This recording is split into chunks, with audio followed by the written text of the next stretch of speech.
हमारा सौभाग्य है कि आज सम्राट पृथ्वीराज चौहान की प्रतिमा का अनावरण आदरणीय ठाकुर राजनाथ सिंह जी के हाथों से हुआ है। समाज के नेता, प्रदेश के नेता, सब लोग उनका इस समारोह में पहुंचने पर स्वागत कर रहे हैं। मैं चाहूंगा कि एक बार फिर से पूरा पंडाल पहली पंक्ति से लेकर के आखिर तक जोरदार तालियां बजा करके हमारे मेहमानों का स्वागत करें।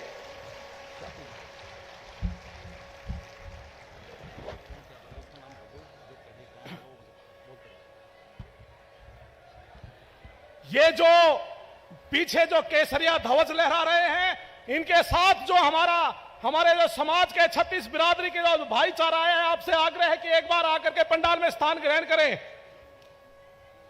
एक बार जोरदार तालियों के साथ हम आए हुए अतिथियों का अभिनंदन करते। ताली वैसी नहीं है जैसे कि होनी चाहिए थी। भारत माता की, भारत माता की।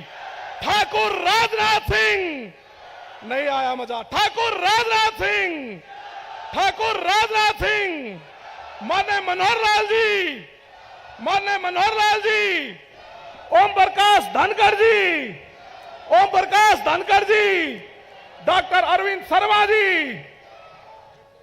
आए हुए सभी हमारे बीच में हमारे बहुत ही आदरणीय प्रोफेसर रामविलास शर्मा जी, बना जोरदार तालियों के साथ, जोरदार तालियों। ये एक ही कैंपस में ताली बजी, जोरदार तालियों के साथ हम इनका आदरणीय रामविलास शर्मा सरदे गुरुदेव का अभिनंदन वंदन स्वागत करते हैं।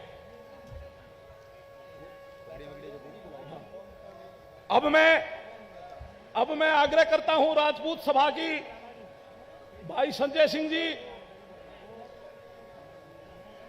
उसमें रहोगे। भाई संजय सिंह जी हमारे बीच में आए हैं, उनका कमेटी से आग्रह है भाई संजय जी का स्वागत उस समय नहीं हो पाया था, ये चले गए थे। संजय सिंह जी का भी स्वागत करें। और अब आपके बीच में जोरदार तालियों की गड़गड़ाहट के बीच में मैं आमंत्रित करता हूं राजपूत सभा के सभी सदस्य, हमारे जिले के अध्यक्ष सरजीत सरपंच जी और पूरे सदस्य, डॉक्टर राकेश जी, महेश जी, हमारे नैनपाल रावत जी, संजय छोकर जी, और मैं, क्योंकि ओम प्रकाश धनखड़ जी हमारे आदरणीय वो यहाँ के आयोजक भी हैं, और वो भी मैं चाहूंगा कि इस समिति में रह करके एक बार ठाकुर राजनाथ जी का जोरदार तालियों से साथ स्वागत करते करते उनको पगड़ी मालाओं से भी स्वागत करेंगे कमेटी। मैं चाहूंगा कि आदरणीय ठाकुर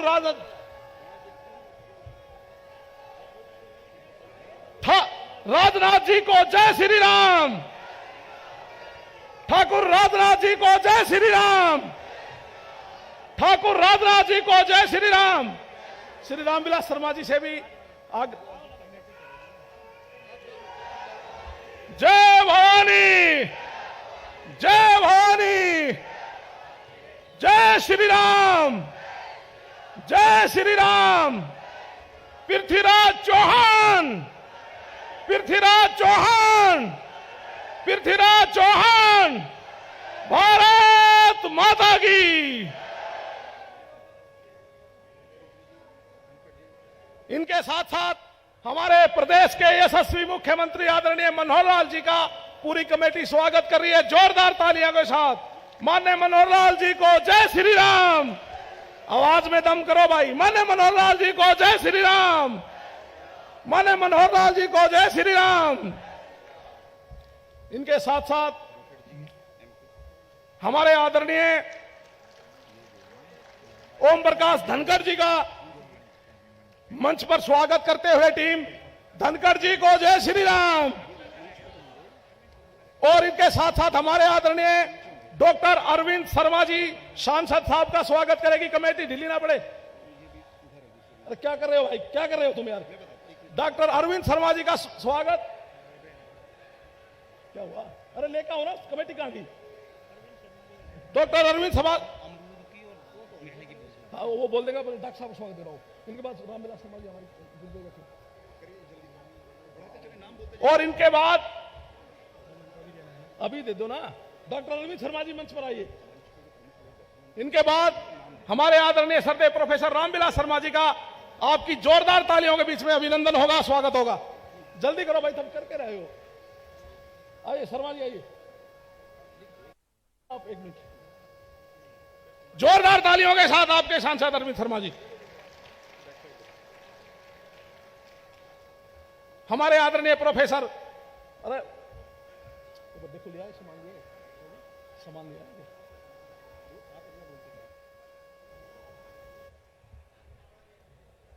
आज के इस कार्यक्रम की भव्यता को देख करके लगता है कि हमारा जो क्षेत्र और यहां का जो भाईचारा, जो छत्तीस बिरादरी का स्नेह है, वो वास्तव में काबिल तारीफ है। अब मैं आग्रह करूंगा प्रोफेसर रामविलास शर्मा जी मंच पर आए, कमेटी इनका स्वागत करें। जय हो, जल्दी।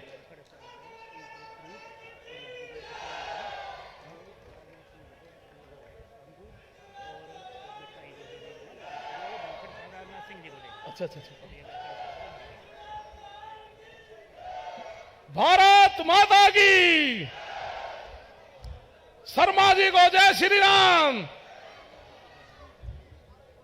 और इसके बाद आदरणीय धनखड़ जी, ठाकुर साहब को यहां की जो प्रसिद्ध यहां का जो फल है अमरूद की टोकरी आदरणीय ठाकुर जी को भेंट करेंगे। जोरदार तालियों के साथ एक बार आप वंदन अभिनंदन करें। ये अमरूद ऐसे हैं ठाकुर साहब, ये सेब से कम कभी नहीं होते, खाने में भी और पौष्टिक।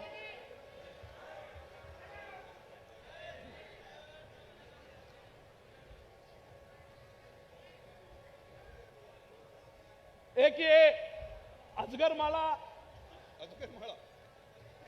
आदरणीय जी, अध्यक्ष जी, ये बड़ी माला, इसका टेक्निकल नाम अजगर माला है, मैं क्या करूंगा, है तो है। एक इस माला में से पूरे इलाके की तरफ से, छत्तीस बिरादरी की सरदारी की तरफ से, आयोजक कमेटी की तरफ से, सबकी तरफ से आए हुए अतिथियों का इस बड़ी माला के साथ स्वागत हो रहा है। जोरदार तालियां यार, जोरदार तालियों के साथ वंदन अभिनंदन करें। सभी पूरे भाईचारे की तरफ से, छत्तीस बिरादरी की तरफ से, आयोजक कमेटी की तरफ से, इस जिले की तरफ से इस बड़ी माला से आदरणीय का स्वागत हो रहा है।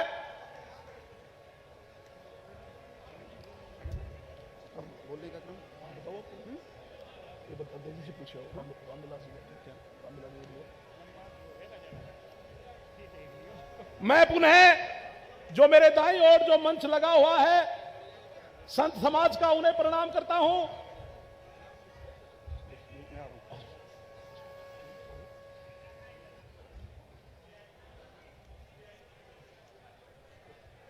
बहुत बहुत धन्यवाद दिनेश शास्त्री जी। आज के हमारे मुख्य अतिथि, विशिष्ट अतिथि सब मंच पर विराजमान हो चुके हैं। आइए सबसे पहले उस पावन कार्य के लिए जो आदरणीय ठाकुर राजनाथ सिंह जी ने सम्राट पृथ्वीराज चौहान की प्रतिमा के अनावरण के साथ हमारे लिए, आपके लिए किया है, इस देश के पूर्वजों के लिए किया है, एक बार जोरदार तालियों से अपने मेहमानों का अभिनंदन कर दें। कार्यक्रम के क्रम को आगे बढ़ाते हुए मैं रोहतक के आदरणीय सांसद डॉक्टर अरविंद शर्मा जी से अनुरोध करूंगा कि वे मंच पर आएं और उपस्थित समाज के लोगों को संबोधित करें।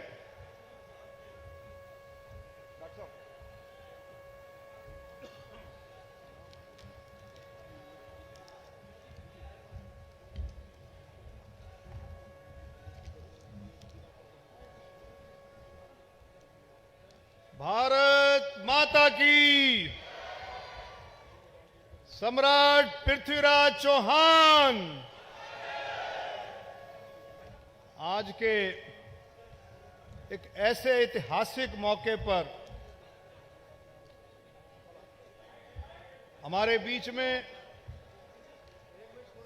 बहुत ही त्यागी महापुरुष, देश के रक्षा मंत्री श्री राजनाथ सिंह जी, हरियाणा के यशस्वी मुख्यमंत्री मनोहर लाल जी, ओम प्रकाश धनखड़ जी हमारे अध्यक्ष, और स्टेज पर बैठे सभी साथीगण, एमपी साहिबान, एमएलए साहिबान, राजपूत बिरादरी के सभा के सभी कार्यकारिणी के सदस्यगण, एमएलए साहिबान और इलाके से दूर दूर से आई सरदारी हमारे सामने बैठी है। माताएं, बहनों, बुजुर्गों, नौजवान साथियों और मंच के लेफ्ट साइड में बैठे बहुत ही हमारे श्रद्धालु, बहुत ही हमारे आदरणीय श्रद्धा सुमन मैं इनको अर्पित करता हूं। हमारा साधु संत समाज, इनको बहुत श्रद्धा के साथ जो मैं समन अपना नमस्कार करता हूं। और हमारे राइट साइड में बैठे हमारे पार्टी के बहुत ही वरिष्ठ कार्यकर्ता साथी, मैं भी पार्टी का कार्यकर्ता हूं और अभी सभी साथियों का मैं इस मौके पर स्वागत करता हूं।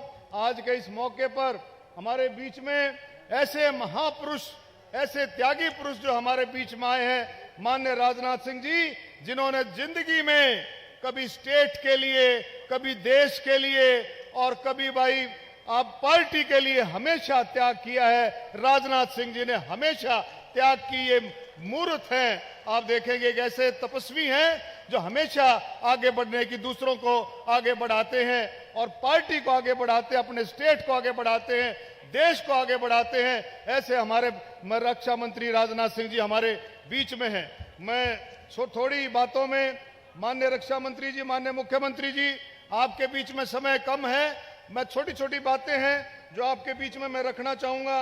रक्षा मंत्री के रूप में आप हमारे इलाके में आए हैं। वैसे तो हरियाणा में आप बहुत ही, हरियाणा में जब आते हैं, हरियाणा बहुत भाग्यशाली है। इलेक्शन कैंपेन की शुरुआत जो 2019 की कालका जी से आपने शुरू की थी और हरियाणा की सरकार बनी। हरियाणा के लिए आप बहुत ही भाग्यशाली हैं। मैं माननीय राजनाथ सिंह जी से कहूंगा कि भाई पॉलिसी में को थोड़ी बहुत ढील दे करके हमारा मातन हेल का सैनिक स्कूल 2002 से पेंडिंग पड़ा हुआ है, इसमें भी कुछ जो है अगर आप कर सकते हैं। माननीय मुख्यमंत्री जी ने भी इसमें बहुत कोशिश की है।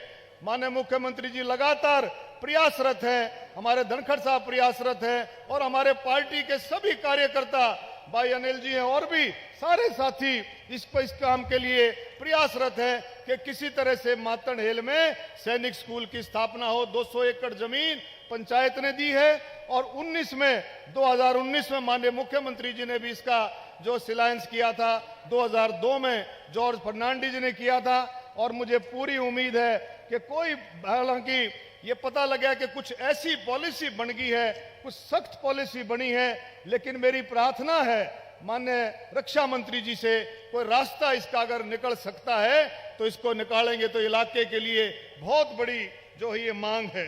और एक और मांग जो है माननीय रक्षा मंत्री जी, ये मैं पार्लियामेंट में भी आपको कई बार मिलकर भी बात बता चुका हूं। मैं, हालांकि आपने इसमें थोड़ा सा मजबूरी की भी बात रखी है, लेकिन क्योंकि लोगों को ये रहता है हमेशा, ये इलाका शहीदों का इलाका है, ये बहादुरों का इलाका है और ये नौजवानों का एक ऐसा इलाका है कि इस इलाके के लिए जितना भी, सेना के लिए जितना भी किया जाए वो थोड़ा है। वैसे रिवाड़ी, उसमें दादरी में, रोहतक में एक रीजनल सेंटर है, भर्ती सेंटर, तो मेरी आपसे दरखास्त है कोई कोसली में अगर आप इस सेंटर को कोई छोटा सेंटर, अगर भर्ती सेंटर जो है, क्योंकि कोविड की महामारी के बाद 2 साल हमारा नौजवान थोड़ा सा इसमें पीछे रहा है, और अगर आप कोई कोसली में या रिवाड़ी इस इलाके में कोई एक छोटा भर्ती सेंटर अगर बना दें जिसमें साल में 1-2 बार, 2-3 बार भर्ती हो जाए तो इस इलाके के लिए बहुत बड़ी जो है ये मांग रहेगी। और मेरी एक और भी बात जो है, माननीय मुख्यमंत्री जी बैठे हैं, ये छोटी छोटी चीजें हैं इस इलाके के लिए, हरियाणा के लिए, Haryana, south Haryana economical rail corridor के माननीय मुख्यमंत्री जी ने इजाजत दी, हरियाणा सरकार ने इसके सर्वे की इजाजत जो है हमारे को मिल गई है। ये गढ़ी हरसरू से झज्जर तक की इजाजत जो है आप लोगों ने दी है, सरकार ने दी है। तो मेरी यही है कि भाई इसको जल्दी करा करके झज्जर को, इस इलाके को आप दिल्ली से, बहादुरगढ़ से इस इलाके को फर्रुखनगर से आप लोग जोड़े रेल के माध्यम से, ये बहुत बड़ी बात रहेगी। और ये कितनी भी मांग हम रखें उतनी ही थोड़ी है। और मेरी माननीय रक्षा मंत्री जी से एक मांग ये भी है कि अहीरवाल रेंजमेंट जो है, अगर इसकी आप कुछ पैरवाई कर सकते हो की बहुत इलाके की मांग है, क्योंकि ये मार्शल कौम है। इस इलाके में सारी की सारी बिरादरियां इस बात के आगे बढ़ाने के लिए आप लोग अगर कर सकते हैं, क्योंकि आपने इसमें मुझे बताया था, लेकिन मैं फिर भी इसको बार बार मैं रखता रहूंगा। कई बातें और मैं आपको इस बार इसके लिख करके मैं आपको मैं ये चीज दूंगा। एक बेरी के लिए मुख्यमंत्री जी बैठे हैं, बेरी के लिए पंडित भगवत दयाल जी के नाम से गर्ल कॉलेज की जो है पीछे मांग आई थी, और अगर इसमें कोशिश करके अगर ये बन सकता हो तो बहुत बड़ी जो है उस इलाके के लिए जो है उपलब्धि होगी। बाकी इस इलाके के लिए एक जो है हमारे कुलाणा के लिए माननीय मुख्यमंत्री जी बैठे हैं, कुलाणा के लिए एक भव्य एक बहुत बड़ी राजपूत धर्मशाला के लिए ये हम सब की मांग है कि कुलाणा में राजपूत धर्मशाला की जो बहुत बड़ी मांग है, अगर इसको आप कर सकते हो। और एक इस इलाके में veterinary hospital, veterinary university, veterinary जो है विश्वविद्यालय की भी लोगों की मांग है। इसमें माननीय मुख्यमंत्री जी इसमें अगर विचार करें। बाकी आप लोग ये हमारे माननीय मुख्यमंत्री जी राजनाथ सिंह जी मोदी जी के नेतृत्व में हम सब इलाके के लिए, हरियाणा के लिए, हरियाणा में विकास का पहिया बहुत तेजी से घूम रहा है। और इसका उदाहरण आपने देखा आदमपुर के चुनाव में, आपने देखा आदमपुर के चुनाव की जो जीत थी वो हरियाणा सरकार की नीतियों की, माननीय मुख्यमंत्री जी की नीतियों की जीत थी, माननीय प्रधानमंत्री मोदी जी के नेतृत्व में। मैं मुख्यमंत्री जी को इस बात की बधाई भी दूंगा कि भाई आप लोगों ने बहुत ही अच्छे तरीके से हरियाणा को संभाला हुआ है। और इस वीर भूमि के लिए, क्योंकि इसमें कोका, कुलाणा ये सारे इलाके आते हैं। ये इलाका ऐसा है, राजपूतों का इलाका, अहीरवाल का इलाका। राजपूतों ने तो हमेशा कुर्बानियां दी हैं, हमेशा देश के लिए कुर्बान हुआ है। और माननीय रक्षा मंत्री जी, आप जो उचित समझते हो इस राजपूतों के इलाके के लिए, आप जो उचित समझते हो छत्तीस बिरादरी के लिए, ये एक ऐसा इलाका है राजपूत भाई सबके साथ मिलकर के, छत्तीस बिरादरी को साथ लेकर के आपस में भाईचारे को निभाने में राजपूत बिरादरी की मिसाल है। और हमेशा हमारी माताएं, बहनें, बुजुर्ग, नौजवान साथी सारे के सारे मिलकर के इन बातों को आगे बढ़ाते हैं कि समाज में भाईचारा रहे, समाज में प्यार प्रेम रहे और समाज आगे बढ़े, हरियाणा आगे बढ़े, ये इलाका आगे बढ़े। इन शब्दों के साथ में फिर से ये कई मांगे और भी है राजपूत सभा की, कोसली की, यहां भी सभा के लिए भवन की बात है, जो जमीन उपलब्ध कराने के लिए माननीय मुख्यमंत्री जी को कहूंगा, मैं दूंगा। एक कोसली के लिए ये मांग आई है और जितने भी मांगे आप और ज्यादा से ज्यादा करके जाएं। यहां पर मैं मुख्यमंत्री जी से भी कहूंगा कि इसको मुख्यमंत्री जी अगर हो सके तो इस रैली को, बड़ी रैली है ये, इसमें कोई ऐसी घोषणा इस इलाके के लिए हो तो बहुत ही अच्छा रहेगा, क्योंकि इस इलाके को काफी दिनों बाद नंबर आया है। इस इलाके का झज्जर जिले की रैली है ये, और आप इसको अगर और अच्छे तरीके से आप अगर उचित समझें तो मैं जो है इसको और अच्छी बात रहेगी। इन्हीं शब्दों के साथ बहुत बहुत तहे दिल से धन्यवाद, और सभी संत समाज का धन्यवाद, और सभी संतों को बोलो साधो सत साहेब। बहुत बहुत धन्यवाद आदरणीय सांसद महोदय। हमारे सांसद हमारे क्षेत्र की आवाज हैं और उन्होंने हम सब के मन की बात वो मुख्यमंत्री जी और आदरणीय राजनाथ सिंह जी के सम्मुख रखी। इससे पहले कि मैं आज के कार्यक्रम को ये आकार, भव्यता प्रदान करने वाले हरियाणा भारतीय जनता पार्टी के प्रदेश अध्यक्ष चौधरी ओम प्रकाश धनखड़ जी को आमंत्रित करूं, उनसे पहले मैं आमंत्रित कर रहा हूं स्वागत समिति से कि हमारे पूर्व प्रदेश अध्यक्ष आदरणीय रामविलास जी को स्मृति चिन्ह भेंट करें। स्वागत समिति, दिनेश जी, स्मृति चिन्ह। दोस्तों, आज का जो ये आयोजन है, ये समाज का आयोजन है, ये क्षत्रिय समाज का, क्षत्रिय कुल का आयोजन है। समाज के भीतर सब वर्गों में मौजूद छात्र तेज का आयोजन है। सम्राट पृथ्वीराज चौहान का अभिनंदन है। इस अभिनंदन के कार्यक्रम को ये भव्यता प्रदान करने वाले हमारे भारतीय जनता पार्टी के प्रदेश अध्यक्ष, जिनके नेतृत्व में हरियाणा में पार्टी बहुत तीव्र गति से संगठन को मजबूत करते हुए एक के बाद एक विजय श्री हासिल करती जा रही है। अब मैं आमंत्रित करूंगा आदरणीय चौधरी ओम प्रकाश धनखड़ जी को, जो हम सबके दिलों की धड़कन है, इस क्षेत्र के का प्रतिनिधित्व करते रहे हैं, कि वे आज के हमारे सभी दिव्य मेहमानों का स्वागत अभिनंदन करें, हम सबको संबोधित करें। आदरणीय धनखड़ जी।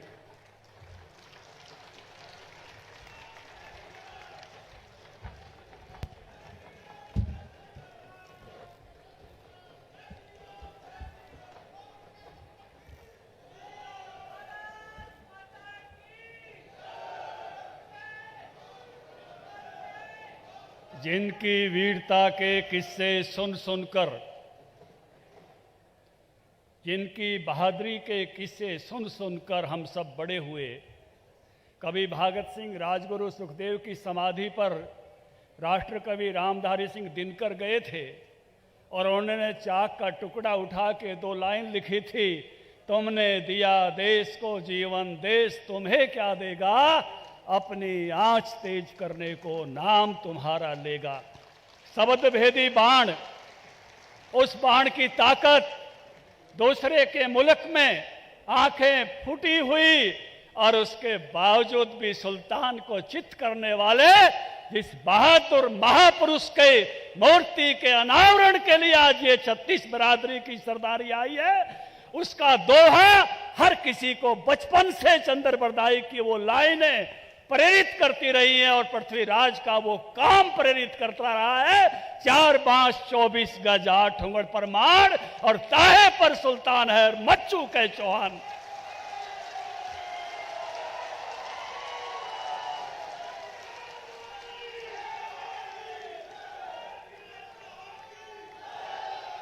इस मौके पर उपस्थित संत समाज और आज मुझे फक्र है भारत के रक्षा मंत्री, जिनकी नजरें देखकर हमारे पड़ोसी देश थरथराते हैं, जिनकी निगाहों से भारत की सीमाएं सुरक्षित हैं, जिन्होंने भारत को उन 3 मुल्कों की श्रेणी में खड़ा किया है, या तो अमेरिका या तो इजराइल, 2 ही मुल्क ऐसे थे उन पे कोई अटैक करता था तो उस मुल्क में जाकर अटैक करते थे। आज भारत का रक्षा मंत्री ठाकुर राजनाथ सिंह होने से भारत पर कोई अटैक करता है उसके मुल्क में जाकर ठोकते हैं, हम उसके मुल्क में ठोकते हैं। ये बदलावा भारत है। आज चीन की हिम्मत नहीं पड़ती है भारत की सीमाओं की तरफ निगाह करने की। आज भारत राजीव गांधी की तरह ये नहीं कहता कि मैकमोहन लाइन मोटी लाइन से खींच दी गई है, 25 किलोमीटर इधर उधर पता ही नहीं चलता। राजनाथ सिंह जी को 25 इंच भी पता चलता है, अगर कोई घुसता है तो खदेड़ देते हैं। आज का भारत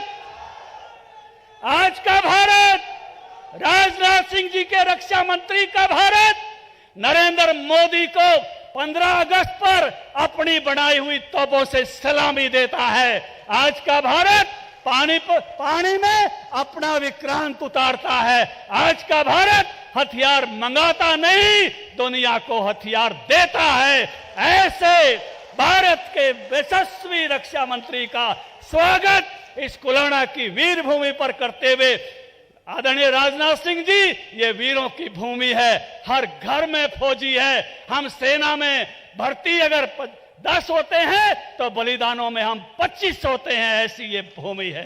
गांव गांव वीर भूमि, अगणित है शौर्य गाथा। और आज आपके आने पर यहां का हर वीर आपको शीश निभाता, आपको प्रणाम करता है, आपका वंदन करता है। मुझे आनंद है मुख्यमंत्री जी की नीतियों को तोड़वा के, नीतियां अलाउ नहीं कर रही थी लेकिन इन्होंने दरियादली दिखाई और कुलाणा में हमको बेटियों का कॉलेज दिया। मैं स्वागत करता हूं मुख्यमंत्री जी से दोबारा नीतियों को तोड़वा कर। और हमने संस्कृति स्कूल पटौदा में बनाया, जबकि जिले में 1 बनता था। उसके लिए भी मैं मुख्यमंत्री जी का अभिनंदन करता हूं। और एक नीति और तोड़वाना चाहते हैं, ये सीएलयू की नीति और तोड़ दो, एनओसी कर दो, हमारा भी ऐसा जुगाड़ हो जाएगा। ये गुड़गांव बड़े ठाकरों से रिश्ते होने लग जाएंगे, नहीं तो अभी हमको ये कम मानते हैं। थोड़ा बराबरी पर आ जाएंगे, वहां के चौहानों के साथ, वहां के इलाके के साथ थोड़ी कृपा करना, थोड़े समय की कर देना, किसान के अपने लिए कर देना, कुछ ना कुछ कृपा इस विषय पर जरूर करके जाना, मैं आपसे निवेदन करता हूं। आपकी पहले बड़ा प्रेम रहा है इस इलाके के प्रति और आगे भी आज आपका प्रेम वैसा ही बरसना चाहिए। एक मांग हमारे सांसद जी ने की, हम बार बार करते रहे हैं, सैनिक स्कूल वाली बहुत दिनों से प्रतीक्षारत हैं। ठाकुर साहब आप आए हैं, सीएम साहब हैं और आपका प्रेम हमारे लिए अद्भुत है। और जब प्रेम होता है तो नीतियां टूटी जाया करती हैं, बदली जाया करती हैं। मुझे लगता है कि ये नीति भी बदलेगी। सड़कें हमारे यहाँ बहुत अच्छी बनी हैं, लेकिन अब काफी सारी सड़कों की हालत नहीं है। चाहे झज्जर से बहादुरगढ़ जाना हो, चाहे यहाँ से गुड़गांव जाना हो, चाहे बादली की तरफ जाना हो, कई रोड बड़े अच्छे हो गए। केएमपी अच्छा है, उसके साथ साथ सोनीपत जाने, बागपत जाने वाला रास्ता अच्छा बन गया। लेकिन यहाँ से ऐसा रास्ता चाहिए, यहाँ की रिश्तेदारियां अलीगढ़ तक हैं, बुलंदशहर तक हैं, वो रास्ता भी चकाचक बना दो, रिश्तेदारों को आने में देर ना लगे। वो सड़क हमको सबसे अच्छी चाहिए, वो अच्छी जुड़वा दो, ये आपसे निवेदन करते हैं। ये पूरा ज्ञापन पूरा नहीं पड़ रहे, आपको पूरा ज्ञापन देंगे। और आपने बहुत वर्षों से सुबाना में एक स्कूल जो है बिल्डिंग बनी हुई है किसान स्कूल की, उसके लिए भी हमने पहले मांग की थी, उसमें भी कोई स्किल का कॉलेज बनवाएं। और जैसे मैं निवेदन करूंगा, बड़े दिनों बाद हमने ये जलसा किया है, बुलाए हो, कभी ऐसी स्थितियां थी कि कोरोना आ गया था और आ गया था, बड़े जलसे में कई दिन बाद आए हो और नई पंचायत भी बन गई है। चारों हलके के लिए 50-50 करोड़ रुपए कम से कम जरूर जो खजाना खोल के जाना, जिससे नए सरपंचों को भी कुछ ना कुछ काम करने का मौका मिले और उनको भी ये दिखाने का मौका मिले। राजपूत समाज की धर्मशाला की मांग हमने की है, 85 लाख बकाया हैं, वह तो माफ कर दियो और 1 करोड़ और दे दियो, बढ़िया बना के उद्घाटन के लिए आपको बुलाएंगे, उसके लिए भी आपसे निवेदन करते हैं। और एक रेलवे लाइन की बात एमपी साहब ने भी की है, सर्वे भी हुआ था, उसको भी पूर्ण तार दियो, जो है ये अभी से निकल जाएगी।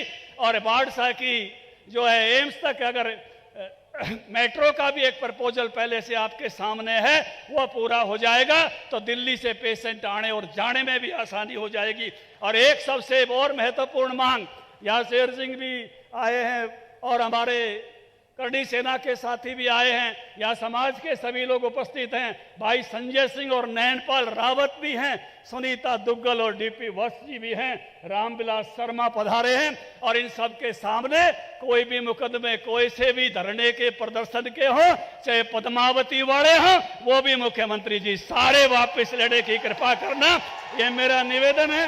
क्योंकि जब कोई समाज के गर्व और गौरव को चोट पहुंचाता है तो हम खड़े हो जाते हैं। हम गौरव का नुकसान नहीं देख सकते, समाज की गरिमा का नुकसान नहीं देख सकते।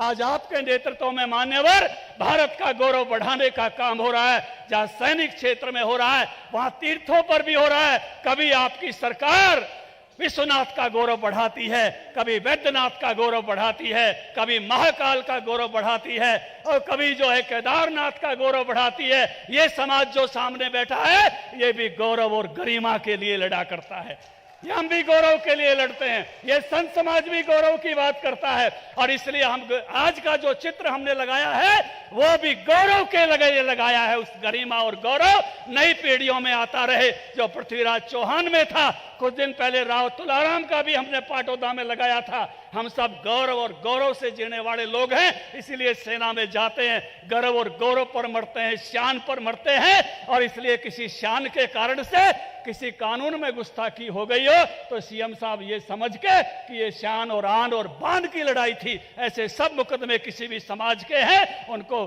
खत्म किया जाए, माफ किया जाए। ये आपसे निवेदन करते हुए आज तो मैं तो यहाँ निमंत्रण देने वालों में हूं, अपनी और बात नहीं रखते हुए आपके साथ मांगने वालों में हूं।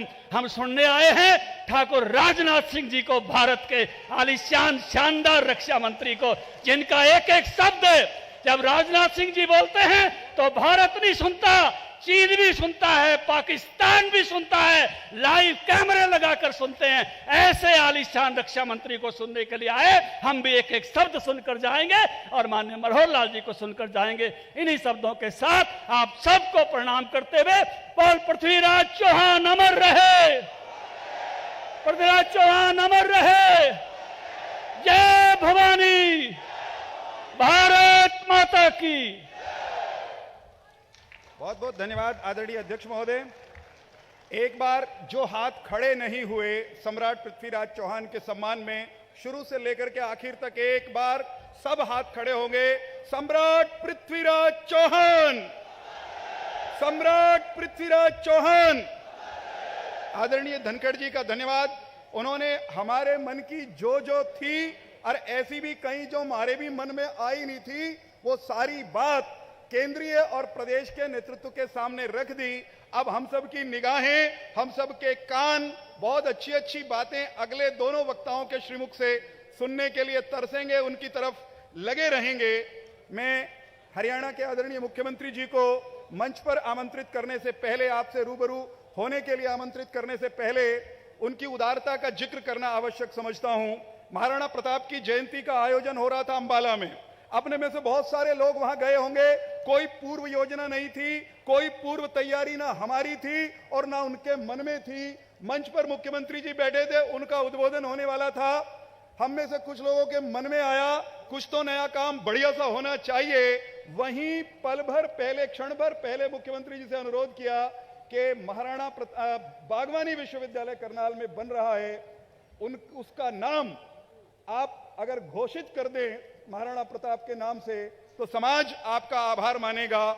तय मानिए, एक सेकंड नहीं लगाई, पहला वाक्य मंच पर आते ही उन्होंने बोला, आदरणीय मुख्यमंत्री जी, ये कहते हुए कि ये तराइन वाले पृथ्वीराज चौहान की प्रतिमा का अनावरण आप लोगों के हाथों से हुआ है। तराइन की धरती पर आपकी एक घोषणा कि वहां सम्राट पृथ्वीराज चौहान का स्मारक बने और केवल स्मारक नहीं, इतिहास को भ्रष्ट करने वाली घटनाओं को शुद्ध करने के लिए एक शोध केंद्र भी बने, इसकी भी आपने घोषणा की हुई है। यह अनुरोध करते हुए कि उसके रास्ते की बाधाएं भी आप दूर करने की घोषणा करेंगे, मैं आदरणीय मुख्यमंत्री जी को अनुरोध करूंगा कि वे हम सबको आशीर्वाद दें।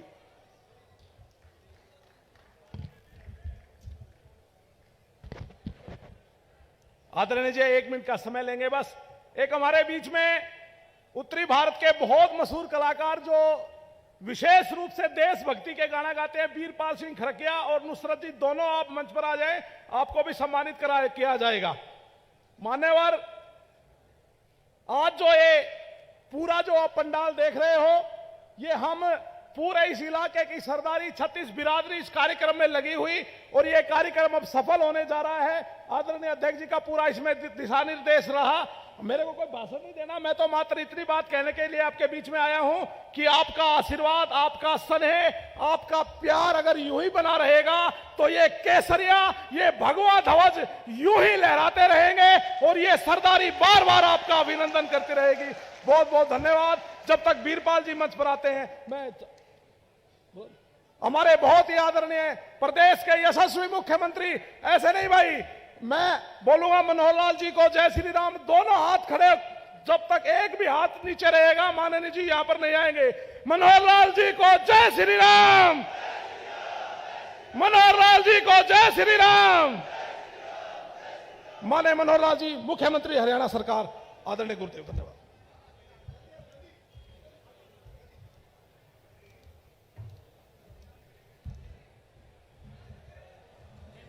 वीरपाल खरकिया जी, मैं चाहूं 2 मिनट बाद।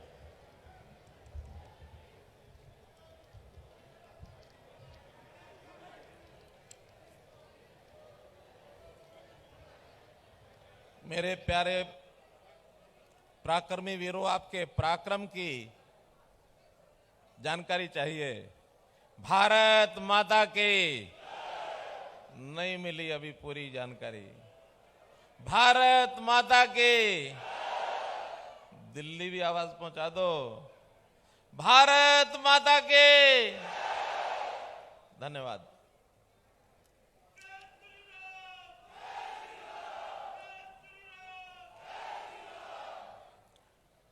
मंच पर विराजमान हमारे नौजवानों की धड़कन, अपने कंधों पर देश की सुरक्षा का पूरा भार आप लिए हुए आदरणीय रक्षा मंत्री श्री राजनाथ सिंह जी,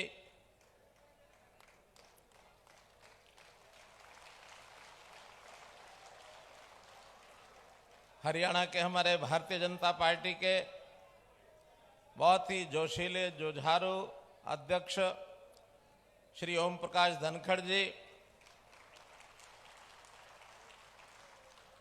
बहुत ही हमारे ओजस्वी तेजस्वी नेता, लगातार वर्षों तक हम सबका मार्गदर्शन आप करते आ रहे हैं, प्रोफेसर रामविलास शर्मा जी,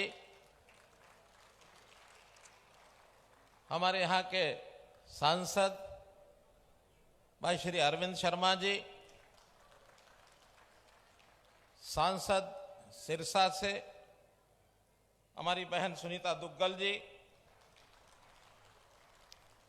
राज्यसभा में हमारा सांसद इस नाते से प्रतिनिधित्व हरियाणा का कर रहे जनरल डीपी वत्स जी,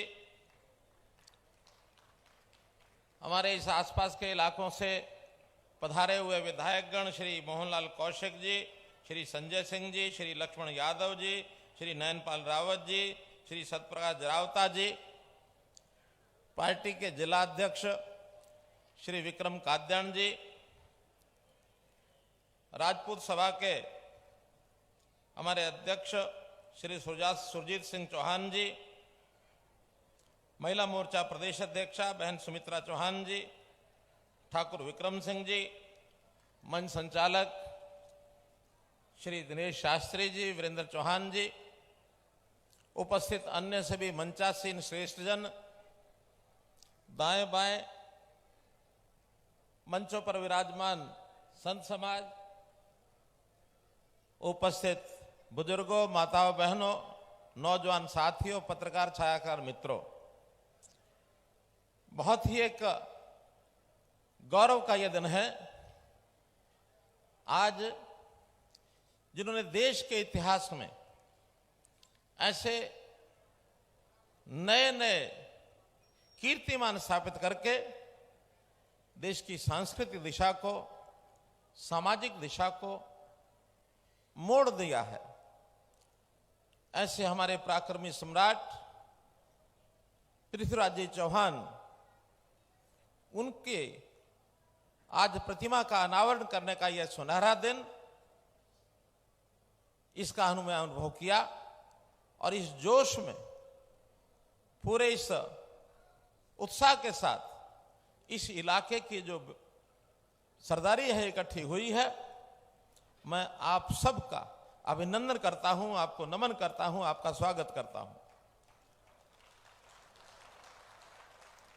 साथ ही आज मैं स्वागत करता हूं कि हरियाणा में अभी पंचायती राज चुनाव चल रहे हैं और उन चुनाव में 2 चरणों का चुनाव पूरा हो गया है, तीसरा चरण अभी आना शेष है, लेकिन 2 चरणों में भी झज्जर जिले के और आसपास के जिलों के चुनाव हो चुके हैं।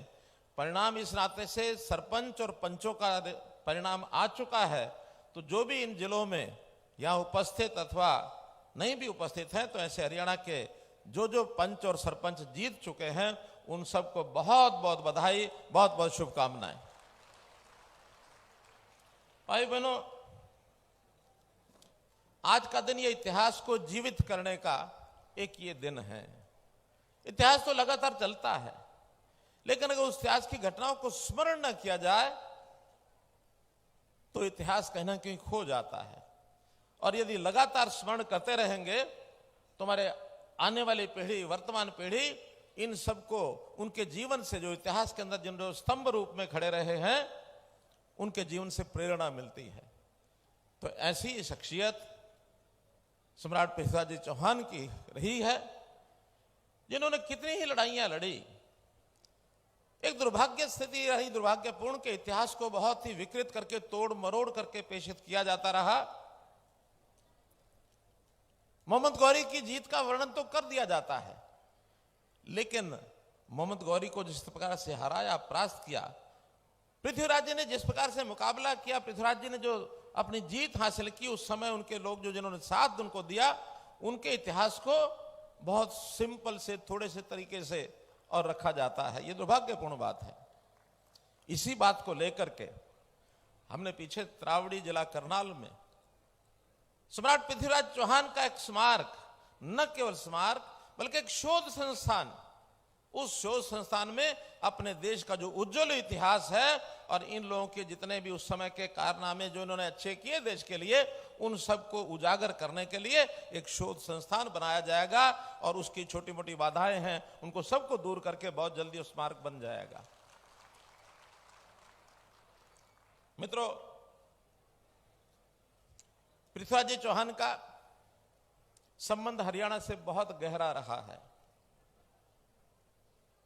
जैसा उनकी राजधानी, सौभाग्य से आज मैं वहां जा रहा हूं, एक तरफ तो यहां उनकी प्रतिमा का अनावरण करने का सौभाग्य हमको मिला, राजनाथ सिंह जी ने इनके हाथों द्वारा वो यानी एक अनावरण किया गया है, हमें सम्मिलित होने का सौभाग्य मिला।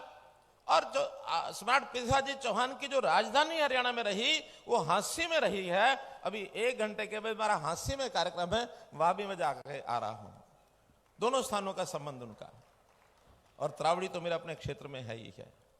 तो इस प्रकार से उनके इस हरियाणा की धरती के साथ त्रावड़ी की लड़ाई हो, यह हरियाणा के क्षेत्र में, क्योंकि कहा जाता है कि हांसी एक ऐसा देश का एक ड्योढ़ी थी कि कहा जाता था कि जो आक्रांता थे, पश्चिम से जो आक्रांता आते थे, वो अगर हांसी को पार करेंगे तभी जाकर के बाकी प्रदेश और देश में आगे बढ़ पाएंगे। हांसी में उनको रोका जाता था, इसलिए पृथ्वीराज जी चौहान ने अपनी वहां राजधानी बनाई थी। और ये तथ्य बहुत लोगों को पता नहीं है। तो ऐसे महापुरुषों के बारे में, जितने भी प्रदेश के अंदर महापुरुषों के ऐसे स्थान मिलते हैं, चिन्ह मिलते हैं, उन सब पर कुछ ना कुछ कर रहे हैं। एक और आज संयोग की घटना है, बाबा बंदा सिंह बहादुर, उनका भी एक राजपूत परिवार में जन्म हुआ था। हांसी में आज उन्हीं के कार्यक्रम के लिए मैं जा रहा हूं। उनकी राजधानी जब उन्होंने युद्ध किया और मुगलों को परास्त करने का काम किया सन 1708 ईस्वी में, उनकी राजधानी भी हरियाणा में यमुनानगर जिले के अंदर लोहगढ़ में है। उस लोहगढ़ पर भी एक हम स्मारक बना रहे हैं। तो ऐसे जितने महापुरुष हुए हैं, उन सबको याद करने के लिए हमने एक विशेष योजना बनाई है, संत महापुरुष विचार प्रसार योजना। ये हमने स्पेशली बनाई है ताकि इस प्रकार के संतों का, महापुरुषों की जीवनी का, उनके विचारों का प्रसार हम समाज में करेंगे तो समाज के अंदर उनका एक जिसको कहना चाहिए एक स्वाभाविक उत्थान होगा, नैतिकता बढ़ेगी, मनोबल बढ़ेगा, उत्साह आएगा, जोश आएगा। और ये जो हरियाणा कभी एक समय में बहुत सी ऐसी विकृतियां हमारे समाज में जो आई हुई थी, उनको दूर करते हुए आगे बढ़ रहे हैं। हमारे समाज का जोश बढ़ रहा है। वैसे तो बहुत बहादुर हरियाणवी कौम है और वो इसी में से सिद्ध होती है कि देश की आबादी के हम सिर्फ 2% हैं। हरियाणा की आबादी देश की आबादी का 2% है। लेकिन अगर सेना की सेवा में यहां की संख्या का अनुपात अगर मैं आपको बताता हूं, आदरणीय रक्षा मंत्री जी तो उस बात को जानते हैं, आप भी जानते होंगे, लेकिन फिर भी बार बार उल्लेख करने का मन करता है कि हम उसमें 10% हिस्सा रखते हैं। 10% मित्रों, सेना में जाने का हमारे युवक का एक मनोबल, उत्साह होता है। युवा हमारा बड़ा, जिसको कहना चाहिए संघर्षशील। मजाक में धनखड़ जी को मैं कह रहा था कि हमारा युवा लड़ने भिड़ने में और बड़ा होशियार होता है, बड़ा उत्साही होता है। सीमा पर जा करके लड़ करके जान की परवाह नहीं करता, और जब जाके परवाह नहीं करता देश की रक्षा में वो काम आता है, शहीद भी होता है। लेकिन कभी कभी अगर उसको सेना में भर्ती होने का मौका ना मिले तो वो आपस में लड़ने लग जाते। ये भी हमारा दुर्भाग्य है। तो इसलिए हर एक युवा की शक्ति का उपयोग हो। आपने अग्निवीर योजना की घोषणा की, बहुत अच्छी योजना, हमको पसंद आई।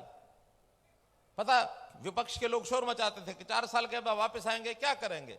हमने कहा ये सब अनुशासित होकर आएंगे, देशभक्ति का भाव इनमें भरेगा, और अगर वापस आएंगे कहीं और काम मिले न मिले, हरियाणा सरकार ऐसे वापस लौटे अग्निवीरों को सबको नौकरी की गारंटी देती है, हम सबको नौकरी देंगे।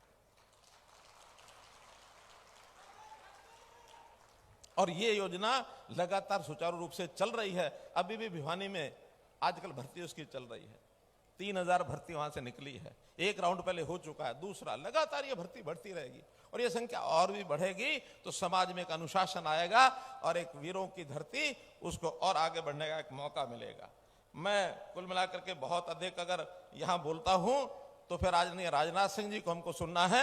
मैं तो इतने ही विषय आपके सामने रखना चाहता हूं कि पूर्व वक्ताओं ने, चाहे हमारे मंच संचालक द्वारा, चाहे सांसद जी द्वारा, चाहे हमारे अध्यक्ष जी द्वारा बहुत से विषय रखे गए हैं।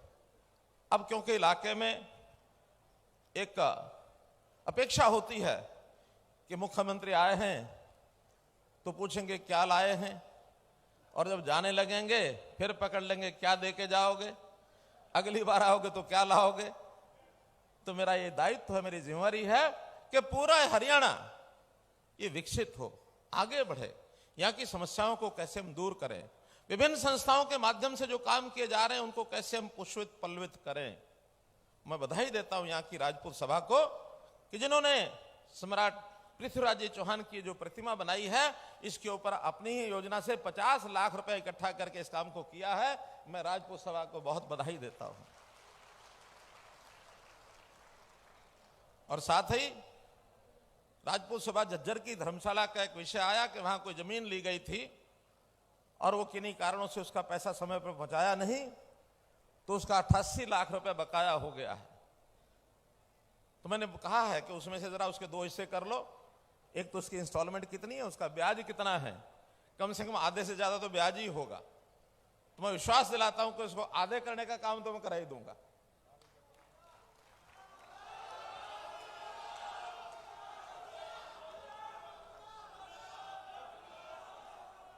सुनिए सुनिए सुनिए सुनिए सुनिए सुनिए सुनिए सुनिए आप कह रहे हैं पूरा, मेरी एक कठिनाई है उसमें। कठिनाई क्या है कि सरकारी नियम होते हैं, उन नियमों में जो उसकी मूल राशि होती है जो, अरे सुन लो भाई सुन लो, अरे सुन लो सुन लो, अरे सुनो तो सही, सुनो सुनो तो सही, सुनो तो सही, आगे बोलने तो दो, मुझे बोलने तो दो, अरे बोलने तो दो। अभी इतना जल्दी मत करो, जल्दी करोगे तो फिर बाकी रह जाएगा जो और मैं बोलने वाला हूं, बाकी सब रह जाएगा। अभी तो छोटी आइटम से शुरू किया मैंने। एक नियम होता है, सुनो, नियम होता है कि जो जमीन का ओरिजिनल रेट इसकी इंस्टॉलमेंट होती है उसको कानूनन कोई माफ नहीं कर सकता। इसलिए वो जितनी राशि होगी, मैंने कहा उसका पता करें, अगर वहां माफी नहीं भी होगी तो कहीं से उपलब्ध कराएंगे और उपलब्ध करा के भी संस्था कहेंगे कि भाई आपको ना करना पड़े, लेकिन वहां जमा कराने के कहीं से भी मदद करेंगे। हाँ, भवन के लिए हर जगह, धर्मशालाओं के लिए 5-11 लाख मेरा खाते में से नेचुरली जाता है, लेकिन यहां मैं भवन में जो उसकी कीमत, जो उसका खर्च आएगा 21 लाख रुपया, उसके लिए अनाउंस करता हूं। अब जहां तक इलाके के विकास की बात है, बहुत सी बातें लिख के दी हैं, लेकिन ये सारी मांगे कुछ तो 1-2 दिन पहले ही मिली हैं, कुछ आज मंच पर बैठे बैठे मिली हैं। तो हर एक का एक फिजिबिलिटी रिपोर्ट लेनी पड़ती है, वो अभी डिपार्टमेंट से ली नहीं गई है। लेकिन हाँ, आपके जो आए हुए काम हैं उसमें जहां तक सड़कों का विषय है, सड़कों की रिपेयर है, सड़कें नई बनाने की जो बात आई हुई है, उसमें पूरे जिले में पीडब्ल्यूडी की 100 करोड़ रुपए की सड़कों का मुरम्मत और नई बनाने का काम ही आपका कराया जाएगा। 100 करोड़, एक नहीं 100 करोड़। दूसरा विषय, पंचायतें नई बनी हैं अभी नई पंचायतों के लिए भी गांव-गांव में कुछ आवश्यकता पड़ेगी। नई पंचायतें बनी हैं, हमने भी इन कामों के लिए जब उनकी ओथ हो जाएगी उसके बाद हर एक गांव में जो काम वहां की पंचायत से आप रेजोल्यूशन पास करा के या नगर पालिकाओं से रेजोल्यूशन पास करा के लाएंगे, ऐसे पूरे जिले में जो मांगा गया है 50-50 करोड़ रुपया दोनों जगह के लिए, वो 50-50 होगा या 75-25 होगा, वो तो कितने काम कहां के आएंगे उस पर निर्भर करता है। लेकिन कुल मिलाकर आपकी मांग के हिसाब से 100 करोड़ रुपया उसमें भी लगाया जाएगा। तो इसलिए मित्रों, आज मैं अलग अलग मांग के हिसाब से, तो शायद इसलिए नहीं कि उसकी कोई जानकारियां पहले से नहीं है, लेकिन मोटे रूप से ये सारे काम दिसंबर के पहले सप्ताह में, चुनाव भी सारे समाप्त हो चुके होंगे, एक एक काम की जानकारी आप तक पहुंचा दी जाएगी। तो इसलिए 100 करोड़ वो और 100 करोड़ ये कर दिया जाएगा। इसी प्रकार ये जो बात बार बार हमारे मंच से आ रही है, सांसद महोदय ने भी रखी है, अध्यक्ष महोदय जी ने भी रखी है, मैं भी पूरा आग्रह करूंगा रक्षा मंत्री जी के सामने कि जो मातन हॉल में सैनिक स्कूल की बात है, ये सैनिक स्कूल, इसका भी जो मैं आग्रह करता हूं कि कोई भी अपनी नीति में छूट देकर विशेष प्रायोजन करके, रक्षा क्षेत्र में हरियाणा की बहुत बड़ी एक भूमिका है, इसको ध्यान में रखते हुए मेरा आग्रह है कि कोई स्पेशल योजना बनाकर मातन हेल का ये सैनिक स्कूल, इसको जरूर सिरे चढ़ा दे। मेरा ये विनम्र आग्रह है आपसे। एक मांग आई है हरियाणा शहरी विकास प्राधिकरण, जिसको हुडा विभाग पहले कहते थे, झज्जर में सेक्टर 6, भाई शांत रहो। आपके बोलने शोर करने से कुछ नहीं होगा। जो कुछ आज बताया ठीक है, और आपका हमारा खाता लगातार चलेगा, कौन सा बंद हो गया कल फिर सही, चिंता क्यों करते हो। इसलिए HSVP के सेक्टर्स, इसमें नए सेक्टर बनाने की बात आई है। सेक्टर 6 पहले से विकसित है, आधा पार्ट और विकसित किया जाएगा जो बाकी बचा है। सेक्टर 9 को भी विकसित किया जाएगा, और जिनकी जरूरत है प्लाटों की, वो प्लॉट भी दिए जाएंगे। और 2 महीने में वहां की जो सड़कें, वहां का जो विकास का काम है झज्जर का, वो भी पूरा करा दिया जाएगा। मित्रों, बहुत सी मांगे हैं।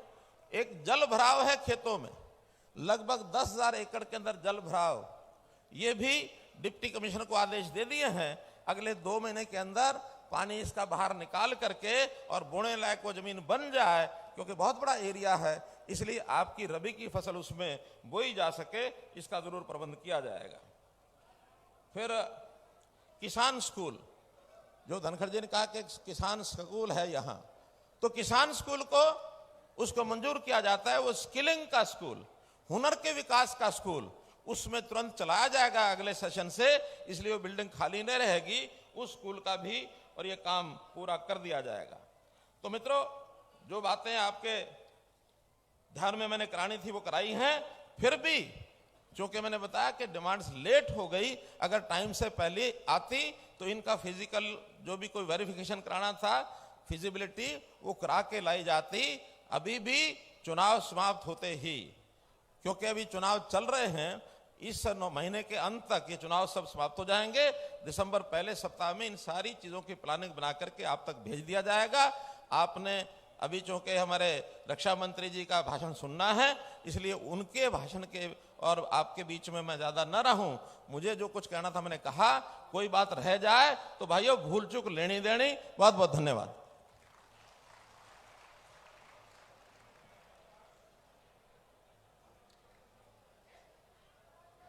ओम।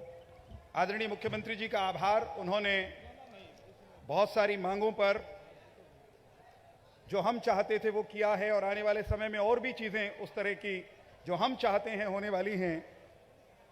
आज हम सपाद लक्ष्य जिस क्षेत्र को कहते थे, मध्य प्रदेश से लेकर के सुदूर हिमालय तक, उसके सम्राट पृथ्वीराज चौहान की प्रतिमा का अनावरण करने के लिए भारत के रक्षा मंत्री जी आए हैं। रक्षा मंत्री जी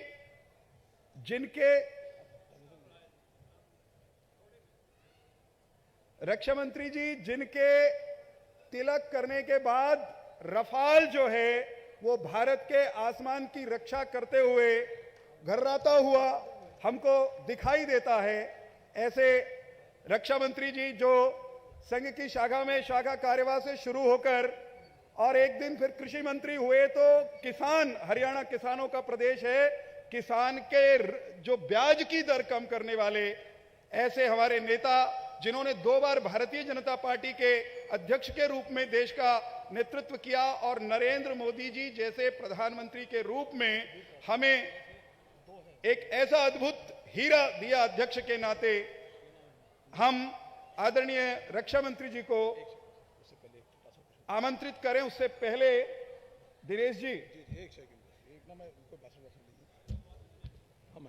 मैं चाहूंगा कि हमारे उत्तर भारत के बहुत ही बड़े कलाकार तंवर वीरपाल सिंह कंवर खरकिया, कहाँ जी, एक बार मैं चाहूंगा कि मान्यवर इनको सम्मानित करें, साथ में नुसरत खान जी। बहुत गजब की ताली, जोरदार तालियों के साथ भाई।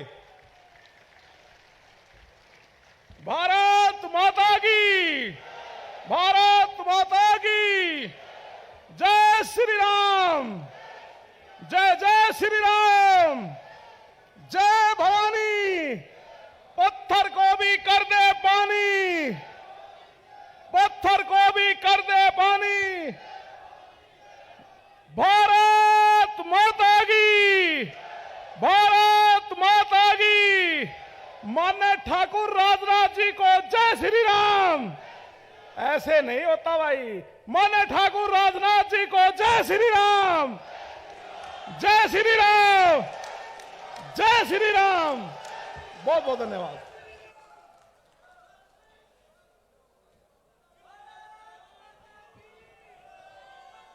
बोलिए, बोलिए, भारत माता की, भारत माता की। बहुत बहुत धन्यवाद। हमारे हरियाणा राज्य के यशस्वी मुख्यमंत्री श्रीमान मनोहर लाल जी और हमारे हरियाणा प्रदेश के तेज तर्रार अध्यक्ष श्री ओम प्रकाश जी धनखड़ और हमारे हरियाणा के पूर्व मंत्री और पार्टी के पूर्व प्रदेश अध्यक्ष श्री रामविलास जी शर्मा, श्री ओम प्रकाश जी यादव मंत्री हरियाणा सरकार और आपके लोकप्रिय सांसद जो बराबर आपकी समस्याओं को संसद में उठाते रहते हैं, ऐसे श्री अरविंद जी शर्मा,